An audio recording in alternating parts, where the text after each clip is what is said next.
المحقق وأولياء ملته الواسع وعلينا معهم أجمعين.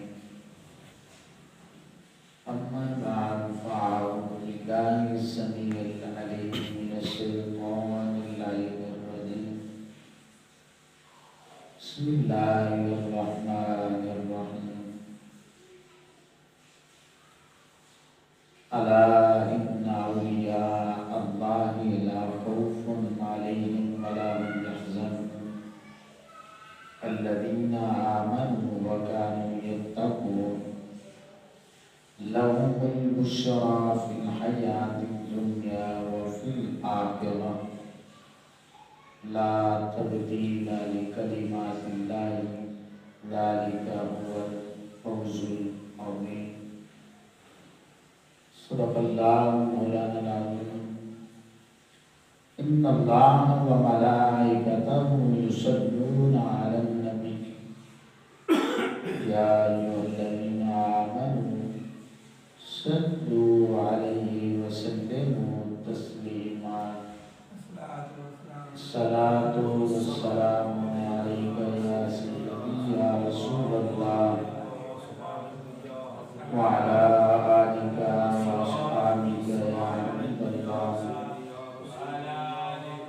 الصلاة والسلام عليك يا نبي الله وعلى آلك وأصحابك يا سيدي يا رحمة للعالمين.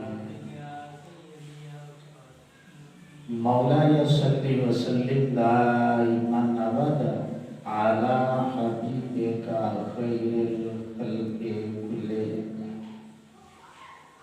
دع ما ادعته النصارى في نبيهم واحكم بما شئت مدحا فيه واحتكم وانسب إلى ذاته ما شئت من شرف وانسب إلى قدره ما شئت من عظم فإن فضل رسول الله ليس له حد فيعرب عنه ناطق بفمه.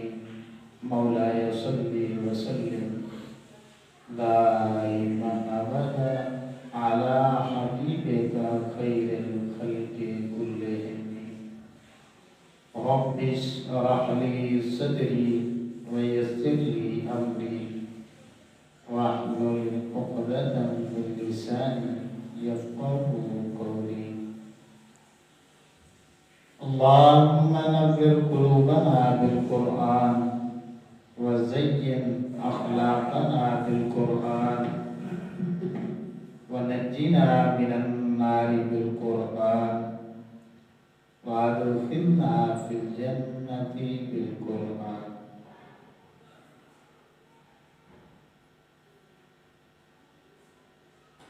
میں اپنی تمام تر عبادتوں اور خراج مندیوں کا خراج بارگاہ رب العالمین میں پیش کرنے کے بعد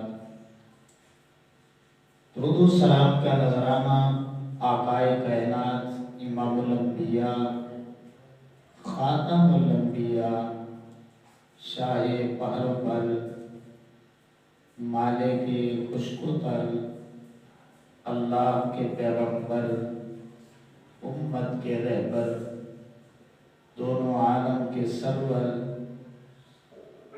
صاحب انا اعطیناک الکوثر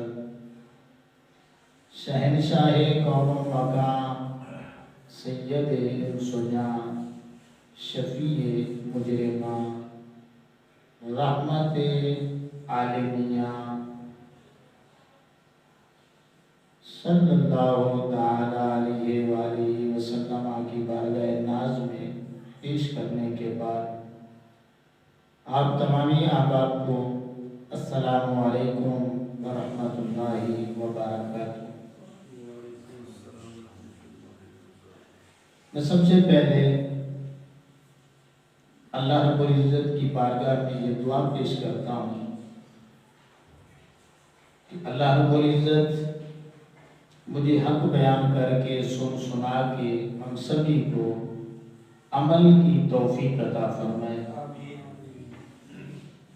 جیسا کہ احباب کو معلوم ہے کہ یہ ہمارا چوتھا جمعہ ہے۔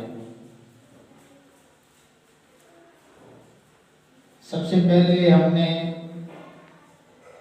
مقام اولیاء اللہ یعنی اللہ کے ولیوں کا مقام کیا ہے قرآن کی روشنی میں اور آقا علیہ الصلوۃ والسلام کے فرمان کی روشنی میں۔ پھر ہم نے پہچان اولیاء اللہ یعنی اللہ کے ولیوں کی علامات کیا ہے اس کو بیان کیا قرآن کی روشنی میں اور آقا علیہ الصلوۃ والسلام کے فرمان کی روشنی میں۔ اور پچھلا جمعہ جو ہم نے خطبہ دیا اس میں ہم نے شان اولیاء اللہ کے ولیوں کی شان کیا ہے، عظمت کیا ہے، قرآن کے حوالے سے اور آقا علیہ الصلوۃ والسلام کے فرمان کے حوالے سے بیان کرنے کی کوشش کی۔ اور آج کا جو خطبہ ہے اس میں ہم ان تینوں چیزوں کو ملا کر کے پھر عقیدہ معصومیت کو بیان کرنے کی کوشش کریں گے کہ عقیدہ معصومیت کیا ہے اور یہ عقیدہ کن ہستیوں کے متعلق ہمیں رکھنا چاہیے۔ تو اس لیے امام الانبیاء صلی اللہ تعالی علیہ وسلم کے غلاموں بڑی توجہ کے ساتھ آپ نے میری گفتگو کو سماعت کرنا ہے، کیونکہ آج کی گفتگو جو ہے وہ نتیجہ خیز ہوگی۔ وہ جو 3 جمعے ہم نے پہلے ادا کیے ہیں ان کا خلاصہ ہوگا، نچوڑ ہوگا، ان جمعوں کا حاصل ہوگا۔ تو امام الانبیاء صلی اللہ تعالی علیہ وسلم کے غلاموں سب سے بنیادی بات یہ ہے کہ مقام اولیاء اللہ یہ حق ہے۔ یہ کیا ہے؟ حق ہے کہ اس پہ اللہ کے قرآن کی نص ہے۔ شان اللہ کے قرآن کی نص ہے، کون سی؟ لا خوف علیہم ولا هم یحزنون۔ پہچان اولیاء اللہ یعنی اللہ کے ولیوں کی جو علامات ہیں وہ بھی حق ہیں کیونکہ ان پہ قرآن کی نص ہے۔ اسی طرح امام الانبیاء صلی اللہ تعالی علیہ وسلم کے غلاموں شان اولیاء اللہ یعنی اللہ کے ولیوں کی جو عظمت ہے، اللہ اپنے پیاروں کو جو شان عطا کرتا ہے، یہ بھی حق ہے کیونکہ اس پہ قرآن کی نص ہے کہ لَهُمُ الْبُشْرَىٰ فِي الْحَيَاةِ الدُّنْيَا وَفِي الْآخِرَةِ۔ اللہ اکبر۔ تو امام الانبیاء صلی اللہ تعالی علیہ وسلم کے غلاموں اب یہ جو 3 باتیں میں نے آپ کو بتائیں کہ مقام اولیاء اللہ، پہچان اولیاء اللہ اور شان اولیاء اللہ، یہ عبارت النص سے ثابت ہے۔ عبارت النص کہتے ہیں قرآن کی واضح آیت سے اللہ نے اپنے پیارے بندوں کی شان کو بیان کیا۔ اب یہ چند لفظوں میں خلاصہ جو ہے، نچوڑ جو ہے وہ آپ سماعت کریں کہ بالکل سادے لفظوں میں اگر ہم کہیں گے تو کیا کہیں گے کہ محبت رسول صلی اللہ تعالی علیہ وسلم کے تقاضوں کو پورا کر کے بندہ مومن جب اپنے اندر للہیت اور اخلاص کے نور کو پا لیتا ہے، محبت رسول صلی اللہ تعالی علیہ وسلم کے تقاضوں کو پورا کر کے للہیت اور اخلاص کی دولت جس بندے کو اللہ رب العزت عطا کر دیتا ہے، پھر اللہ رب العزت انہیں کیا عطا کرتا ہے وہ سنیں۔ وہ یہ ہے کہ اللہ رب العزت ایسے بندوں کو علم کا نور عطا کرتا ہے، علم کا نور عطا کرتا ہے، اپنی معرفت کا نور عطا کرتا ہے، اپنی قربت، معیت، صحبت اور سنگت کا نور عطا کرتا ہے۔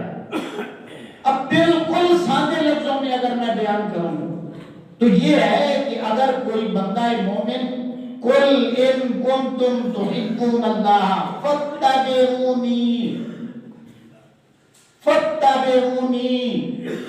اس کا عملی مصداق بن جاتا ہے تو اللہ رب العزت اس بندہ مومن پہ اپنی کرم نوازیوں کے دروازے کھول دیتا ہے۔ بالکل سادے لفظوں میں اگر کوئی ان کنتم تحبون اللہ فاتبعونی کا عملی مصداق بن جائے، اللہ رب العزت اس کو اتنا قریب کر لیتا ہے، اتنی قربت عطا کر دیتا ہے، اتنا پیار اس بندے سے کرتا ہے کہ پھر اس بندے مومن پہ اللہ رب العزت کی خاص رحمتوں کا نزول ہوتا ہے، کرم نوازیاں ہوتی ہیں، اس کے ساتھ پیار والی باتیں ہوتی ہیں، صرف دنیا میں نہیں ہے، یہ ذہن میں رکھیں۔ قرآن کیا بتاتا ہے؟ لَهُمُ الْبُشْرَىٰ فِي الْحَيَاةِ الدُّنْيَا، ایسے بندہ مومن سے اللہ رب العزت جب پیار کرتا ہے تو صرف اس کی دنیا اعلیٰ نہیں بناتا، وہ فِي الْآخِرَةِ اس کی آخرت کو بھی اعلیٰ بنا دیتا ہے، اس کی آخرت کو بھی اعلیٰ بنا دیتا ہے۔ اللہ اکبر۔ تو امام الانبیاء صلی اللہ علیہ وسلم کے غلاموں 17ویں پارے کی ایک بڑی مشہور آیہ کریمہ ہے، وَلَقَدْ كَتَبْنَا فِي الزَّبُورِ مِن بَعْدِ الذِّكْرِ أَنَّ الْأَرْضَ يَرِثُهَا عِبَادِيَ الصَّالِحُونَ۔ اللہ فرماتا ہے کہ یہ بات ہم نے صرف قرآن میں نہیں بتائی، یہ بات ہم نے زبور میں بھی کہی ہے۔ کون سی بات؟ کہ أَنَّ الْأَرْضَ يَرِثُهَا عِبَادِيَ الصَّالِحُونَ، جو میری زمین کے وارث ہیں نا، وہ میں نے اپنے دشمنوں کو نہیں بنایا، میں نے اپنے ولیوں کو اپنی زمین کا وارث بنایا۔ یہ چھوٹی بات نہیں ہے، میں نے اپنی زمین ان الارض یرثها، میں نے جو زمین ہے اس کا وارث کن کو بنایا؟ عبادی الصالحون، جو میرے ولی ہوتے ہیں وہ میری زمین کے وارث ہوتے ہیں۔ اب آپ تفسیروں میں پڑھ کے دیکھیں اللہ کے ولی کون ہیں؟ صرف کیا اللہ رب العزت دنیا میں عزت دے دیتا ہے یا صرف آخرت میں؟ نہیں، یہ جو ان الارض ہے تمام مفسرین نے لکھا ہے اس سے مراد یہ زمین بھی ہو سکتی ہے، اور آخرت کی جو زمین ہے جنت والی اس سے مراد وہ بھی ہو سکتی ہے۔ تو کیا مطلب؟ جو اللہ کے ولی ہو جاتے ہیں، اللہ کے پیارے ہو جاتے ہیں، جو محبت رسول صلی اللہ علیہ وسلم کے تقاضوں کو اس انداز میں پورا کرتے ہیں جس طرح اللہ کا قرآن کہتا ہے۔ اللہ اکبر۔ تو امام الانبیاء صلی اللہ علیہ وسلم کے غلاموں، اللہ رب العزت انہیں دنیا میں بھی عزتیں عطا فرماتا ہے، اور آخرتوں کی بھی جو عزتیں ہیں اللہ رب العزت نے ان کے حصے میں ڈالا۔ تو امام الانبیاء صلی اللہ علیہ وسلم کے غلاموں، اب بات سمجھنے والی ہے کہ ایک ہے منصب نبوت جو قرآن سے ثابت ہے، پھر اس نبوت کے ساتھ اللہ رب العزت نے 3 عہدوں کا ذکر کیا، ایک صدیقیت ہے، ایک شہادت ہے، ایک صالحیت ہے۔ اب یہ سوچنے والی بات ہے کہ وہ کون سا دودھ ہوتا ہے جو دودھ ہو اور اس میں سے پھر مکھن نہ نکلے؟ جی ہاں، ایسا دودھ تو ہو سکتا ہے جو نکلی ہو، جو ہے ہی نکلی، پھر اس سے دودھ کیا، اس دودھ سے پھر مکھن کیا نکلے گا؟ اگر خالص دودھ ہے تو پھر مکھن ضرور نکلے گا۔ اسی طرح امام الانبیاء صلی اللہ علیہ وسلم کے غلاموں، اگر نبوت ہے تو پھر اللہ رب معجزات بھی عطا فرماتا ہے۔ جس طرح دودھ خالص ہے تو پھر مکھن ضرور نکلے گا، اسی طرح اگر واقعی کوئی اللہ کا سچا نبی ہے، کوئی رسول ہے، یہ تو ناممکن بات ہے، نبوت ہے، معجزہ نہیں ہے، رسالت ہے، کوئی شان نہیں ہے، یہ نہیں ہو سکتا۔ جب اللہ نے نبوت عطا کی، رسالت عطا کی، تو گویا معجزات بھی ان کو عطا کی۔ اسی طرح بلا تشبیہ و بلا مثال اللہ رب العزت جب کسی کو اپنا ولی بناتا ہے، اپنا پیارا بناتا ہے، اس سے پیار کرتا ہے، تو پھر اس بندہ مومن کو کرامات بھی عطا کرتا ہے۔ یہ اللہ کی طرف سے مبشرات ہوتی ہیں، کرم نوازیاں ہوتی ہیں۔ اللہ اکبر۔ اب امام الانبیاء صلی اللہ تعالی علیہ وسلم کے غلاموں، آپ نے سمجھنا ہے کہ آدم علیہ السلام سے لے کر کے عیسیٰ علیہ السلام تک اللہ رب العزت نے ہر نبی کو معجزے عطا کیے۔ اب مفسرین پڑھیں، آپ کو پتہ چلے کسی نبی کو ایک معجزہ، کسی کو 2، کسی کو 3، کسی کو 10، کسی کو 50، اور کسی نبی کو اللہ نے 100 معجزے دیے۔ اب یہ ہماری خوش بختی ہے امام الانبیاء صلی اللہ علیہ وسلم کے غلاموں کہ اللہ نے ہمارے نبی کو ایک معجزہ نہیں، 2، 50، 100 نہیں، ہمارے آقا مولا صلی اللہ تعالی علیہ وسلم کو اللہ نے اتنے معجزات عطا کیے کہ ہر معجزے کے اندر آگے ہزاروں معجزات ہیں۔ ایک معجزے کے اندر ہزاروں معجزے چھپے ہیں۔ صرف قرآن کو دیکھ لیں، صرف قرآن کو، تو قرآن مکمل معجزہ، قرآن کا ہر لفظ معجزہ، قرآن کا انداز معجزہ، قرآن کی ترتیب معجزہ۔ قرآن کو جس علم کے تکڑی اور ترازو میں تولو تو نتیجہ وہی نکلے گا جو اللہ نے 1500 سال پہلے دیا۔ تو حقائق معجزہ، نتائج معجزہ، آیات معجزہ، حروف معجزہ، پارے معجزہ، اس کا حفظ کرنا بھی معجزہ۔ تو کسی نے کیا خوب کہا ہے کہ حسن یوسف دم عیسیٰ ید بیضاداری، حسن یوسف دم عیسیٰ ید بیضاداری، آنچے خوباں ہمادارم تو تنہا داری۔ کہ اللہ رب العزت نے یوسف علیہ السلام کو حسن کی دولت عطا کی، عیسیٰ علیہ السلام کو بھوک کی طاقت عطا کی، موسیٰ علیہ السلام کو عصا مبارک دیا، لیکن ہمارے آقا مولا صلی اللہ تعالی علیہ وسلم کا اٹھنا بھی معجزہ ہے اور لیٹنا بھی معجزہ ہے، سونا بھی معجزہ ہے، بولنا بھی معجزہ ہے۔ اللہ اکبر۔ تو امام الانبیاء صلی اللہ تعالی علیہ وسلم کے غلاموں، کسی نے کیا خوبی کہا ہے کہ ہے قول محمد قول خدا، فرمان نہ بدلا جائے گا، بدلے کا زمانہ لاکھ مگر قرآن نہ بدلا جائے گا، قرآن نہ بدلا جائے گا۔ ایک تو ہے نا قرآن کے حروف معجزہ ہیں۔ اب یہ بھی بات ذہن میں رکھ لیں، آقا علیہ السلام کی آپ حدیثیں پڑھیں نا، وہ الگ معجزہ ہے۔ اب یہ دیکھیں، جو دنیا میں کسی سے نہیں پڑھا اور اس کے کلام میں ایسی روانی ہے، ایسی ترتیب ہے، ایسی چاشنی ہے، ایسا انداز ہے جو اللہ کے کلام سے ملتا جلتا ہے۔ آقا علیہ السلام کی حدیث ہے بالکل جس طرح قرآن میں آتا ہے، الرحمن علم القرآن خلق الانسان علمہ البیان، تو اسی انداز کو لیں تو کتنی حدیثیں ہیں آقا علیہ السلام کی، آپ کو اسی قرآن کے پیٹرن پہ آپ کو نظر آئیں۔ تو ایک تو ہے قرآن کا معجزہ ہونا، ہمارے آقا علیہ السلام کا بولنا بھی معجزہ ہے۔ اللہ اکبر۔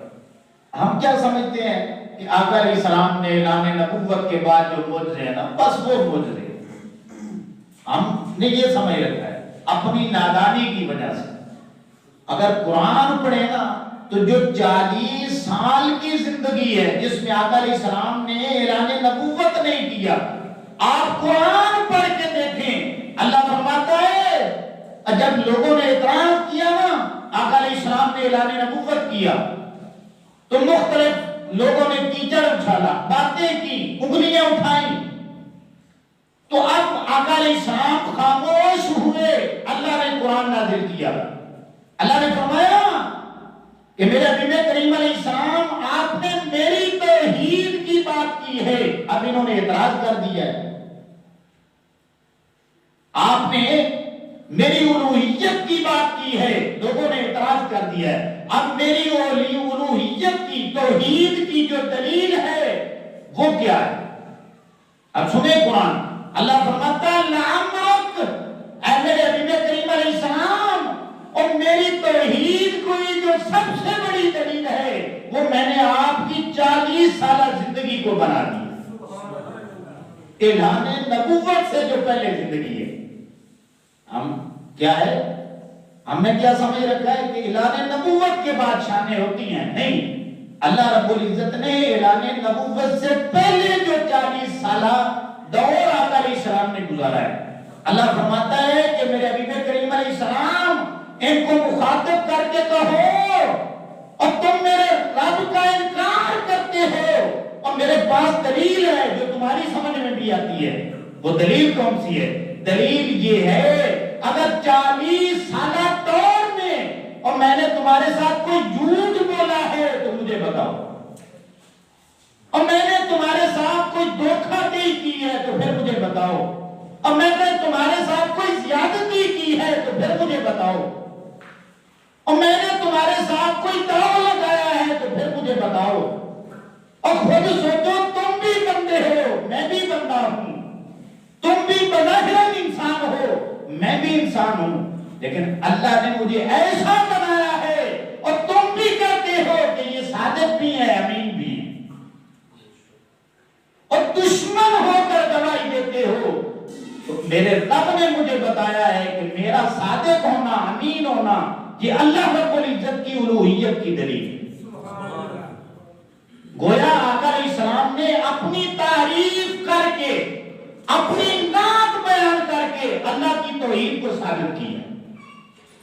تو آج بھی اگر اللہ رب العزت کا وجود منوانا چاہتے ہو، توحید منوانا چاہتے ہو، تو امام الانبیاء صلی اللہ تعالی علیہ وسلم کے غلاموں اپنے آقا و مولا صلی اللہ علیہ وسلم کی شانیں بیان کرو کہ اللہ نے ہمارے نبی کو علم دیا، ایسا علم عطا کیا کہ کسی انسان کے پاس نہیں پڑے، پھر بھی دنیا کا کوئی انسان ہمارے آقا و مولا صلی اللہ علیہ وسلم کے علم کا مقابلہ نہیں کر سکتا۔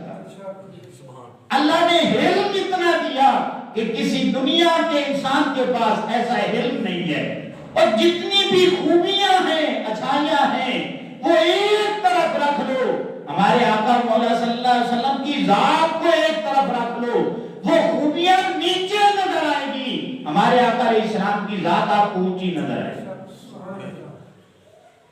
اللہ تو امام الانبیاء صلی اللہ تعالی علیہ وسلم کی غلام۔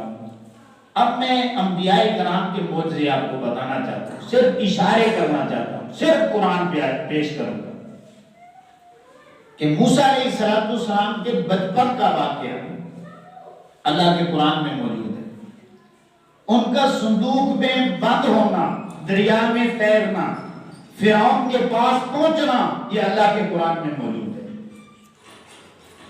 فرعون نے بچوں کو ذبح کرنا شروع کیا تو موسیٰ علیہ السلام کو وہ نہیں کر سکتا۔ پنجابی میں کہتے ہیں نا جسے اللہ رکھے وہ کون چکھے، اور جس کو اللہ بچانا چاہتا ہے تو فرعون بادشاہ ہو کر بھی اس کو مار نہیں سکتا۔ تو اللہ رب العزت نے فرمایا بڑا بنا خدا بنا پھرتا ہے اور تو کہتا ہے میں سب کو قتل کروں گا، ارے نادان، اور میں تیرے گھر میں پال کے تیرے مخالف جو ہے وہ اپنے نبی کو اٹھاؤں گا۔ تو موسیٰ علیہ السلام اس کے گھر میں پلتے ہیں۔ اب ان کی ماں کا واقعہ دودھ پینے کا اللہ کے قرآن میں موجود ہے کہ موسیٰ علیہ السلام نے کسی عورت کا دودھ نہیں پیا، اپنی ماں کا دودھ پیا۔ اب یہ لمبا واقعہ میں بس اشارہ کر رہا ہوں۔ اسی طرح امام الانبیاء صلی اللہ تعالیٰ علیہ وسلم کے غلاموں موسیٰ اور خضر علیہ السلام کا واقعہ اللہ کے قرآن میں موجود ہے، 3 رقعوں پہ پھیلا ہوا ہے۔ اسی طرح موسیٰ علیہ السلام کا دریا میں اپنا عصا مارنا، 12 چشموں کا جاری ہو جانا، یہ اللہ کے قرآن میں موجود ہے۔ اور ایک معجزہ ایسا بھی ہے جو شاید آپ میں سے کسی نے نہیں سنا۔ موسیٰ علیہ السلام کا یہ میں سنانا چاہتا ہوں تاکہ ایک نئی بات آپ کے ذہن میں آ جائے کہ اللہ کے نبی نا شروع سے باحیا ہوتے ہیں۔ موسیٰ علیہ السلام نہانے کے لیے نا ایک چشمے کے پاس جاتے ہیں، ایک غار کی اوٹ میں نا چھپ کر آپ نہاتے ہیں۔ باقی پوری قوم اوپن، کوئی دریا ہے، کوئی نہر ہے، کوئی چشمہ ہے تو وہاں پہ نہاتے ہیں۔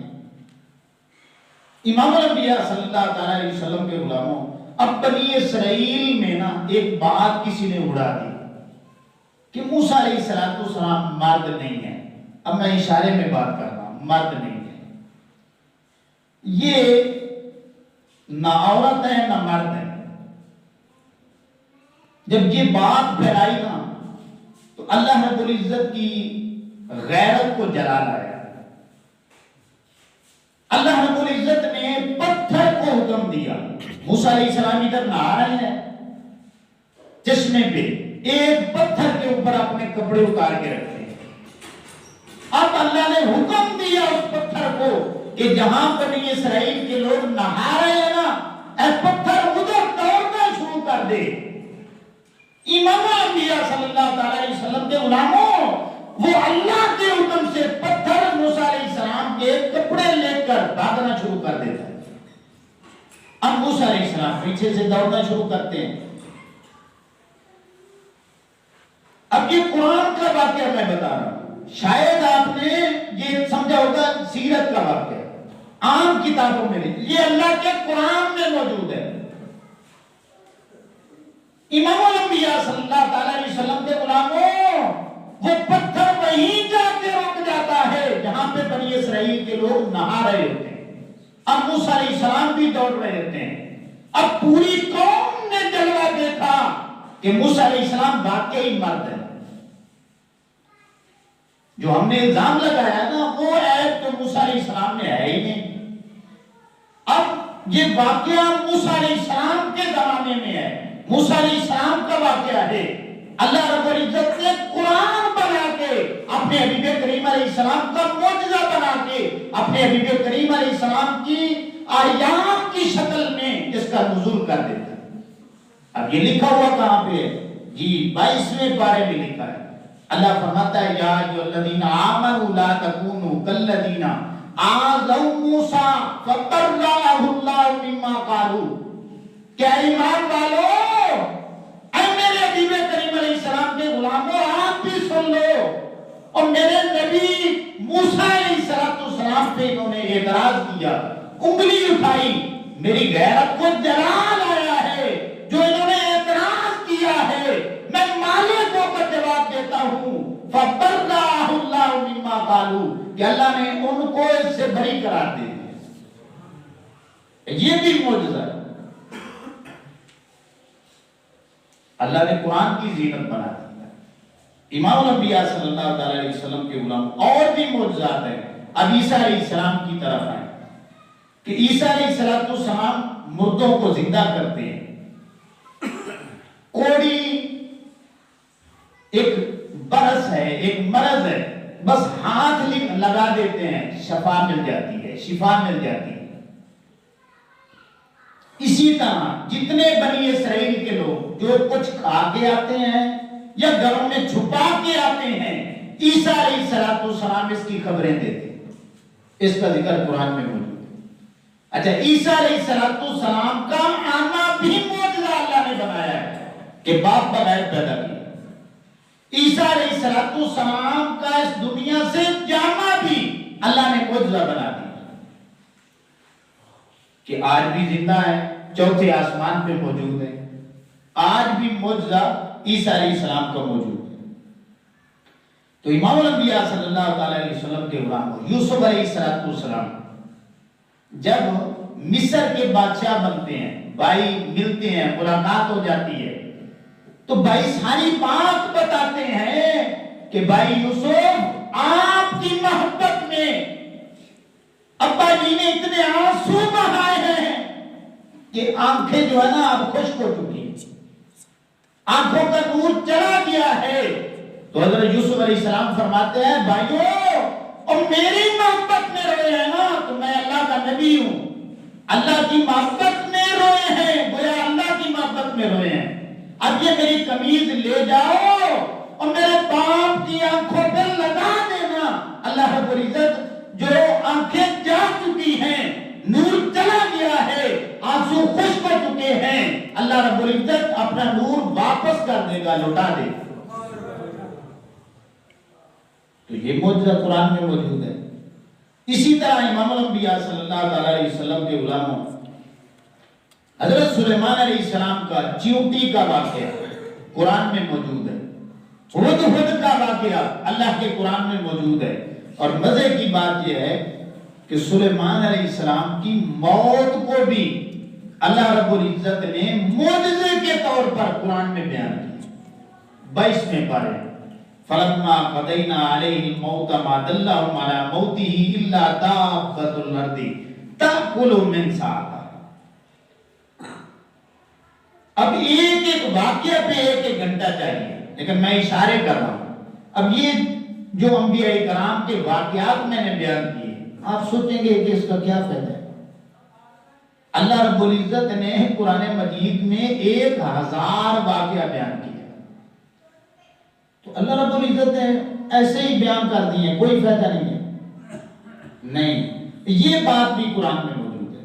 اللہ فرماتا ہے 12ویں پارے وَكُلًّا نَقُصُّ عَلَيْكَ مِنْ أَنْبَاءِ الرُّسُلِ مَا نُثَبِّتُ بِهِ فُؤَادَكَ۔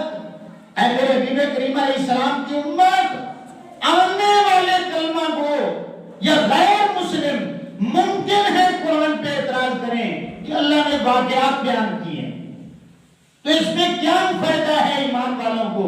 اللہ فرماتا ہے میں فائدہ بیان کرتا ہوں۔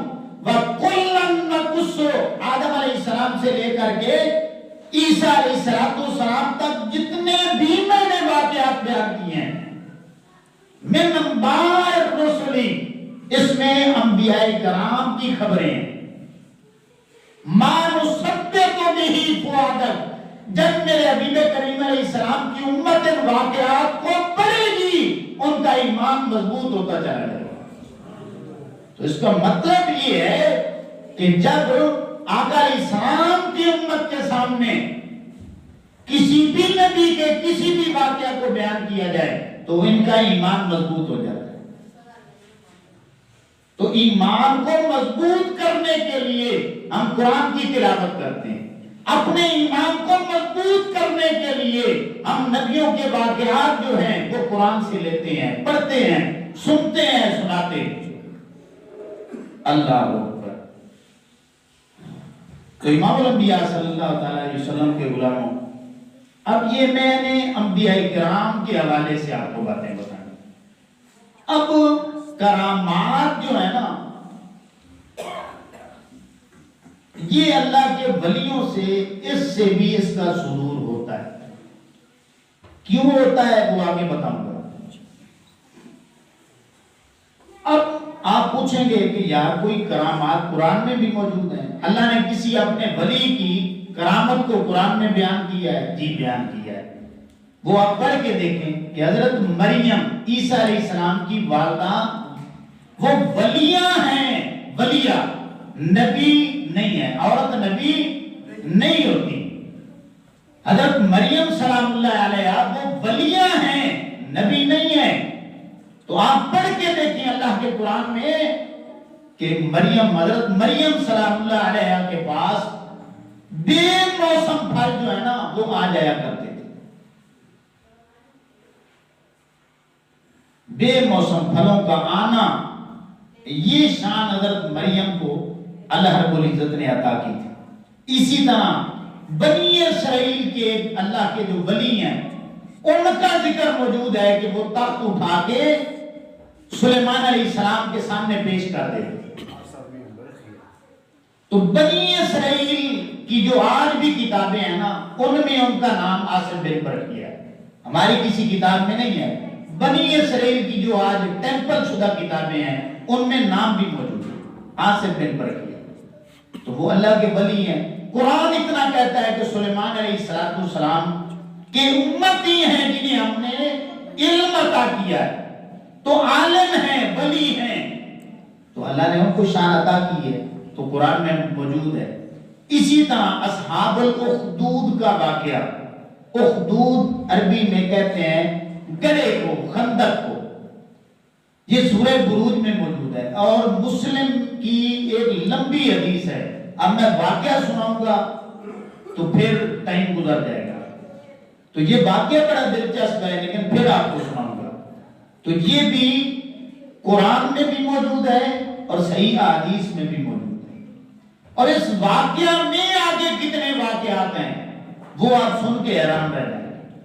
اسی طرح سیاستہ میں حضرت جریج جو بنی اسرائیل کے ولی تھے، آقا علیہ السلام نے ان کا نام لے کر آقا علیہ السلام نے اس کی شان بیان کی. ہے بنی اسرائیل کا، آقا علیہ السلام نام بھی لیتے ہیں کہ اس کا نام جریج ہے. اس کی شان بھی بیان کرتے ہیں کہ اللہ نے اس کو یہ شان بھی عطا کی. تو امام الانبیاء صلی اللہ تعالی علیہ وسلم کے غلاموں، اب بات کیا ہے؟ صرف آپ نچوڑ رکھ لیں، خلاصہ اپنے پاس رکھ لیں کہ اللہ رب العزت اپنے نبیوں کو معجزات بھی عطا کرتا ہے. اللہ رب العزت اپنے پیاروں کو کرامات بھی عطا فرماتا ہے. یہ معجزات بھی اللہ کے قرآن میں موجود ہیں، کرامات بھی اللہ کے قرآن میں موجود ہیں. اللہ اکبر. اب یہ سمجھیں کہ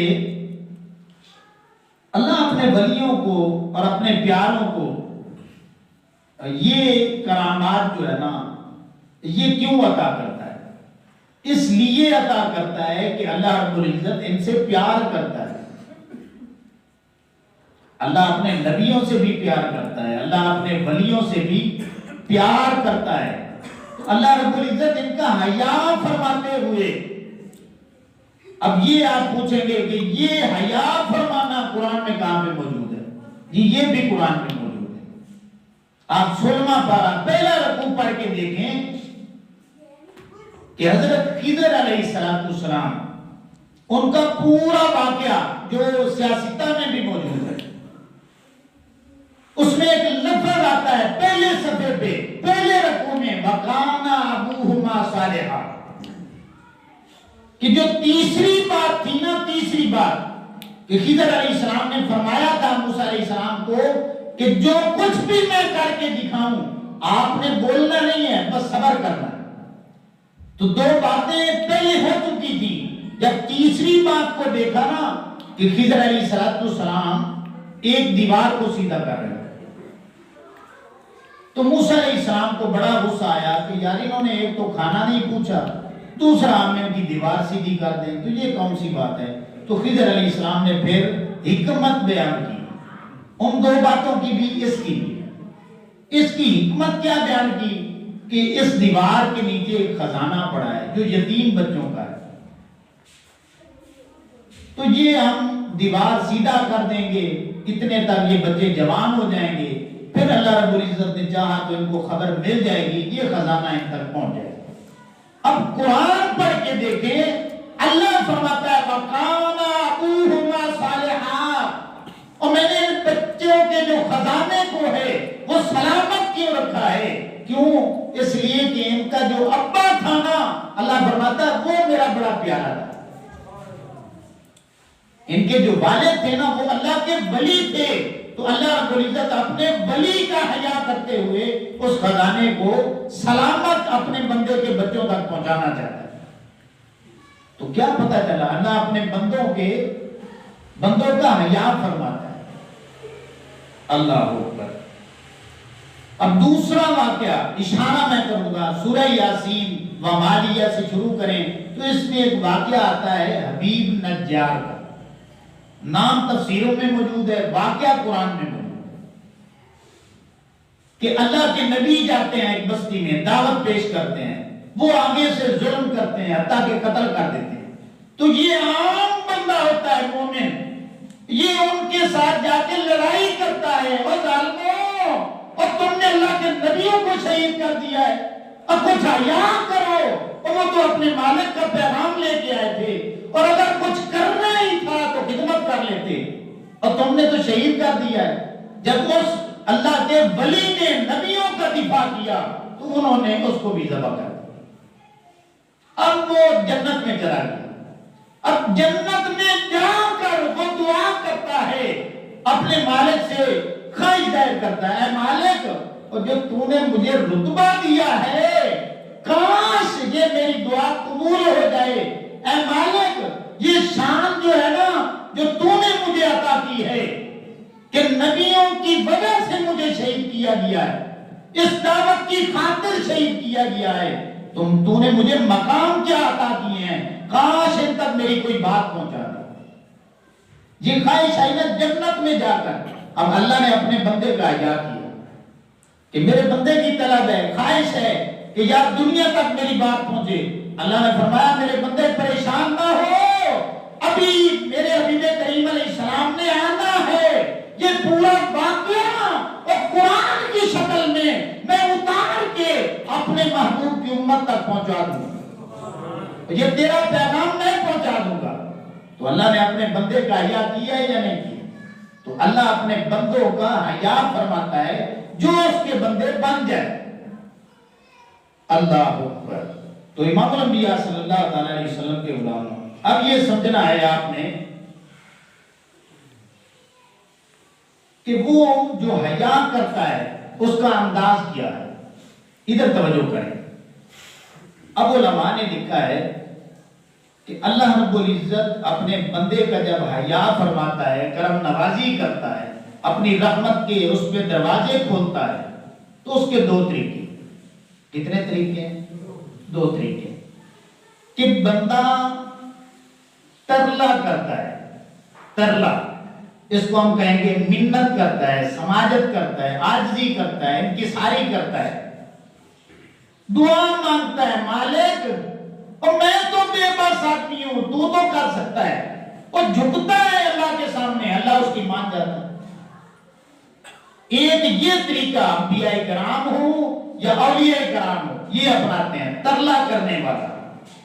دوسرا طریقہ یہ ہے کہ نخرے والا، کہ اللہ کے نبی نخرہ دکھا دیں، اللہ پھر بھی مان جاتا ہے۔ ایک ہوتا ہے نا ترلا کرنا، منت کرنا، سماجت کرنا، دعا مانگنا، عاجزی کرنا، جھکنا کہ مالک کرم کر دے، اللہ پھر بھی مان دیتا ہے۔ اگر اللہ کے نبی یا ولی وہ نخرہ دکھا دیں، نخرہ کیا ہوتا ہے؟ امید ہوتی ہے، ناز ہوتا ہے، توکل ہوتا ہے، یقین ہوتا ہے، اسے پنجابی میں کہیں تو مان ہوتا ہے۔ وہ نخرہ دکھاتے ہیں، اللہ پھر بھی مان جاتا ہے۔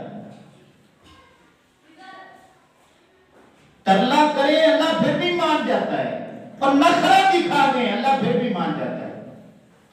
اب آپ یہ کہیں گے یہ قرآن میں کہاں پہ لکھا؟ جی قرآن میں لکھا ہے، آپ قرآن پڑھ کے دیکھیں آقا علیہ السلام کے متعلق یہ ترلے کا واقعہ بھی موجود ہے، نخرے کا واقعہ بھی قرآن میں موجود ہے۔ ترلا کیا ہے کہ 7ویں پارے میں سورہ انعام جہاں سے شروع ہوتی ہے اس سے اوپر والی آیتیں آپ دیکھیں تو ایک آیت آتی ہے، اللہ فرماتا ہے ان تعذبهم فانهم عبادك وان تغفر لهم فانك انت العزیز الحکیم۔ یہ سیاستہ کی حدیث میں آپ کے سامنے رکھنے رکھا، یہ قرآن کی آیت اللہ نے کیوں اتاری؟ اب ام المومنین عائشہ صدیقہ رضی اللہ تعالیٰ عنہ بیان کرتی ہیں کہ میں نے دیکھا کہ ایک رات ایسی گزری کہ آقا علیہ السلام ساری رات روتے رہے اور ایک بات کرتے رہے، وہ کیا تھی؟ اپنی زبان میں کرتے رہے، ان تعذبهم فانهم عبادك وان تغفر لهم فانك انت العزیز الحکیم۔ اے مالک اگر تو انہیں عذاب دے تو یہ تیری مرضی ہے، اگر معاف کر دے تو کر سکتا ہے۔ اب یہ اپنی زبان میں آقا علیہ السلام اللہ کے سامنے عاجزی کرتے ہیں کہ بندوں کو معاف کر دے، انہیں بخش دے، ان پہ کرم نوازی کر دے۔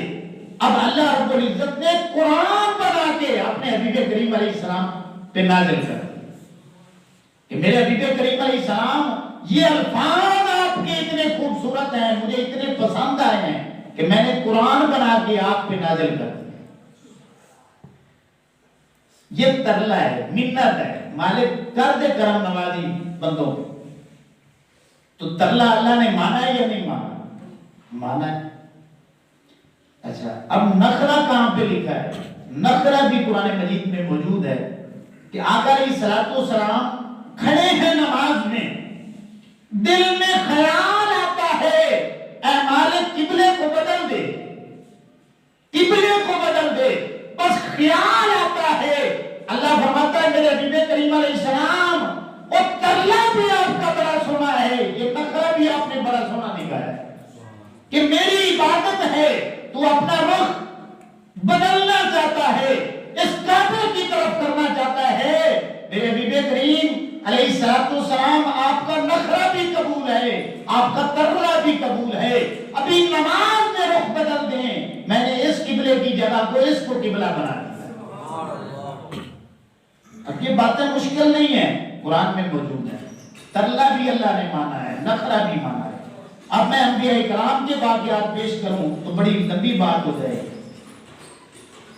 اب یہ بات سمجھنے والی ہے کہ بے شمار باتیں میں چھوڑ کے آپ کو نتیجہ دینا چاہتا ہوں کہ انبیاء کرام علیہم الرضوان یہ معصوم ہوتے ہیں۔ کیا ہوتے ہیں؟ سارے یاد بولو، کیا ہوتے ہیں؟ اللہ کے ولی بڑے سے بڑا بھی ہو جائے نا، وہ معصوم نہیں ہوتے۔ بڑے سے بڑا صدیق ہو جائے، شہید ہو جائے، صالح بن جائے، وہ معصوم نہیں ہو سکتا۔ ایک جملہ ہمارے ہاں مشہور ہے، جب دعا مانگتے ہیں نا ہمارے بندے مولوی حضرات، وہ کیا کرتے ہیں کہ 12 امام 14 معصوم۔ یہ ہمارا عقیدہ نہیں ہے، سن لیں سبھی۔ 12 امام ہیں، ان کو بھی ہم امام مانتے ہیں، لیکن صرف 12 نہیں ہے۔ اللہ کے قرآن کا معیار بنائیں کہ امام کون ہوتا ہے، تو پھر قیامت تک امام آتے رہیں گے۔ اب یہ بھی 1 گھنٹے کی بحث ہے اگر میں کروں کہ امام کون ہوتا ہے، اس کی کوالٹیز کتنی ہوتی ہیں، وہ شانیں کیا رکھتا ہے، اور اس معیار پہ تولیں تو کتنے امام امت میں گزر چکے۔ اللہ اکبر۔ تو امام الانبیاء صلی اللہ علیہ وسلم کے علماء۔ اب جو دوسری بات ہے 14 معصوم، ایک 12 امام اور 2 ساتھ ملائیں حضرت سیدہ کائنات کو اور آقا علیہ السلام کو، وہ ان کو 14 بنا کے معصوم بنا دیتے۔ ایک معصوم تو واقعی ہے آقا علیہ السلام، اس کو آپ مانتے ہیں، لیکن نیچے نیچے جو ہے نا وہ معصوم نہیں ہے، سن لیں۔ اللہ کے نبی معصوم ہوتے ہیں، اولیاء کرام بڑے سے بڑے ہو جائیں، اور صحابہ کرام کیوں نہ ہو جائیں، یا اہل بیت اطہار کے افراد کیوں نہ ہو جائیں، یہ محفوظ ہوتے ہیں، معصوم نہیں ہوتے۔ یہ عقیدہ بھی سمجھنے والا ہے۔ اب کوئی جاہل بندہ یہ اعتراض کر سکتا ہے کہ اللہ کے نبیوں کی غلطیاں تو قرآن میں موجود ہیں، آپ کہتے ہیں معصوم ہے تو غلطیاں تو ہیں۔ آدم علیہ السلام کی غلطی کا ذکر 7 بار قرآن میں موجود ہے، یونس علیہ السلام کی بات ہے، نوح علیہ السلام کا تذکرہ ہے، دیگر انبیاء کرام علیہ السلام کی باتیں ہیں۔ اب یہ میں سوکھے لفظوں میں آپ کو بتا دوں، یہ انبیاء کرام کی خطائیں نہیں ہیں، یہ ادائیں ہیں۔ اب شرعی طور پہ ہم لفظ بولیں گے تو ان کو کہیں گے کہ یہ اجتہادی خطا، ٹھیک ہے نا، شریعت کی زبان میں۔ ادروائز ہم اپنی زبان میں بات کریں گے تو نبی معصوم ہوتے ہیں، یہ ذہن میں رکھ لیں۔ منصب عصمت نیچے ہوتا ہے، منصب نبوت جس سے بھی اوپر ہوتا ہے۔ اب بالکل آخری لفظ آپ نوٹ کر لیں کہ انبیاء کرام علیہم الرضوان انسان ہوتے ہیں، معصوم ہوتے ہیں۔ یہ جو بظاہراً غلطیوں کا ہمارے سامنے باتیں آتی ہیں ان کا حل کیا ہے؟ اب 2-4 لفظوں میں یہ خلاصہ لے نوٹ کر لیں، یہ 10 گھنٹے کی بات بھی ہوگی تو اس کے اندر ہوگی۔ وہ کیا ہے کہ انبیاء کرام علیہم الرضوان گناہوں پر قدرت و طاقت کے باوجود، گناہوں پر قدرت و اختیار کے باوجود، غلبہ خوف خدا بندی کی وجہ سے گناہوں سے بچتے۔ وہ صغیرہ کبیرہ گناہ جان بوجھ کے نہیں کرتے، البتہ نسیان، بھول چوک جسے ہم کہتے ہیں، یا اجتہادی خطا سے بعض اوقات کسی عمل کا صادر ہو جانا، یہ کسی حکمت کی وجہ سے ہو سکتا ہے یا تبلیغی مصلحت کی وجہ سے ہو سکتا ہے۔ تو نتیجہ کیا ہے کہ اللہ کے نبی معصوم ہوتے ہیں، اللہ کے جتنے بھی ولی ہیں اگر ان پہ اطلاق کریں گے تو ہم بولیں گے وہ محفوظ ہیں، لیکن ان امکان خطا جو ہے اللہ کے ولیوں سے ممکن ہے۔ تو یہ جو انبیاء کرام کا حدیثوں میں یا قرآن کی آیتوں میں تذکرہ ملتا ہے، یہ ان کی خطائیں نہیں ہیں، انبیاء کرام کی ادائیں ہیں، جس کو اللہ نے اتنا پسند کیا ہے کہ قرآن بنا کے اپنے حبیب کریم علیہ السلام پہ اتار دیا۔ تو امام الانبیاء صلی اللہ تعالیٰ علیہ وسلم کے غلاموں، میں دعا کرتا ہوں کہ اللہ رب العزت مجھے، آپ کو، سبھی کو عقیدہ حقہ جو قرآن سے ثابت ہے، آقا علیہ السلام کے فرمان سے ثابت ہے، اس کے مطابق ہمیں عقیدہ اور عمل کرنے کی توفیق عطا فرمائے۔ وما علینا الا البلاغ۔